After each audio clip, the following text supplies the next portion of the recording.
So, Solo Leveling, one of my favorite works of all time and also one of the most popular manhwa ever, is officially receiving an anime adaptation. And with a lot of people hyping it up, I think someone needs to give you a realistic perspective of how it might actually turn out. But before that, for those who are not familiar with Solo Leveling, I'll just put a synopsis on the screen so you can pause and read it if you want to. But basically, Solo Leveling is a power fantasy story that follows Sun Jin-woo, I don't know if I'm pronouncing it correctly, but I hope so, in his journey from zero to hero. It's a work known for its god tier art and its ability to hype you up. With that said, let's get right into the reasons why I think you shouldn't expect much from the anime. First of all, possibly to no one's surprise, as the only company that adapts manhwa and webtoons, Crunchyroll is the one behind the project. As everyone also knows, every project they involved themselves with was great, well produced, and strictly followed the original story. So yeah, they were all mediocre at best when compared to the original materials.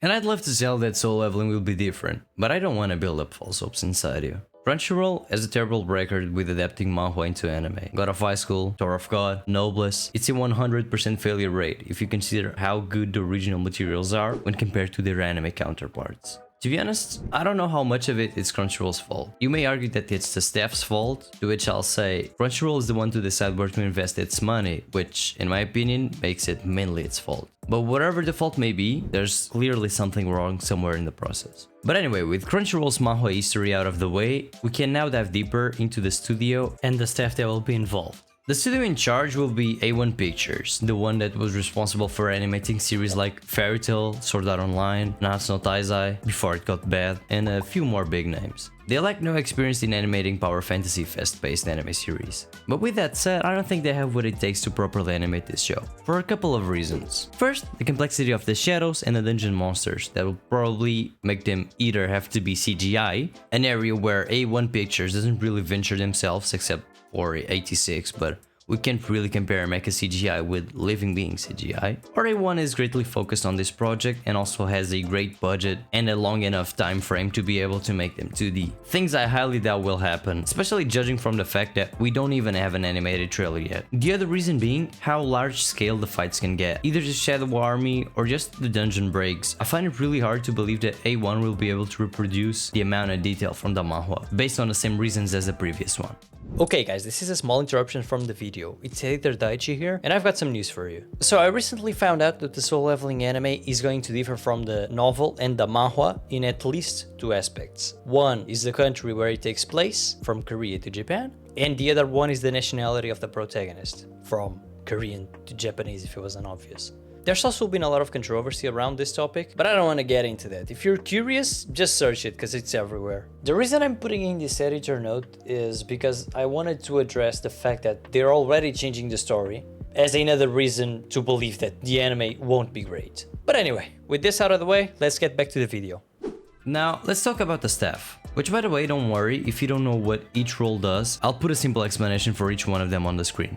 Let's start with the director, Shunsuke Nakashikage, someone who's been involved in big projects like Sword Art Online and ReZero as a key animator and episode director. But since there's no notable anime totally directed by him, there's not really much to judge here. But if there's one thing I can say, is that I hope he doesn't look at Solo Leveling based on his experience with Sword Art Online. What? That makes no sense. Okay, hold up, let me explain myself. Okay, this might be an unpopular take, but I feel like Solo Leveling has a more mature nature than the average power fantasy show does. Damn, it feels weird to say this. But generally speaking, I do feel like it is a power fantasy more enjoyable for adults when compared to the average power fantasy show. Most likely because Jin-woo is older than the average protagonist and is having more mature attitudes and relationships. Well, I guess I get it now. Okay, nice. Finally, we have the person in charge of the character design, Tomoko Sudo, and the one in charge of the series composition, Noboru Kimura. Tomoko Sudo has no notable work in the character design role, as he usually works as an animation director and key animator. And when it comes to Noboru Kimura, he's done the series composition for the following anime. At the end of the day, I think everyone can understand that the staff isn't bad, but you probably also get that it is not the best staff for adapting something like Solo Leveling. I feel like lackluster is the best way to define the stuff. Again, it isn't really bad, but it isn't good either. Generally speaking, they don't really have the huge amount of experience in order to be in charge of a show like Solo Leveling. But hey, that clearly wasn't Crunchyroll's budget priority from the start, because they got Hiroyuki Sawano in charge of the music for the show. Finally, some great news! Yeah, for sure. He's someone that even if you don't know his name, you definitely know his work. There's a few examples of anime where he was responsible for the music. You have Attack on Titan, Kill la Kill, Guilty Crown, and many more. This man is the one that gives me confidence to say that even with all this uncertainty over the adaptation, at least the music will be great. But with that said, I don't really think he'll be able to carry the anime hard enough. Unless the majority of the problems I mentioned actually prove to be wrong, then it may actually be able to carry with the atmospheric effect Hiroyuki Sawano can produce. At the end of the day, as much as I'd love to be wrong about all my speculation, it's best for you to just read the manhwa or the novel anyway. And in case you're someone who enjoys reading, subscribe because I'm currently working on a webtoon recommendation video. Either way, if you enjoyed the video, feel free to like and share it with your hype friends to make them feel bad. Also, leave a comment if you feel like I missed out on something or if you disagree with me. But anyway, it's been Daichi here and I hope to see you around. Bye!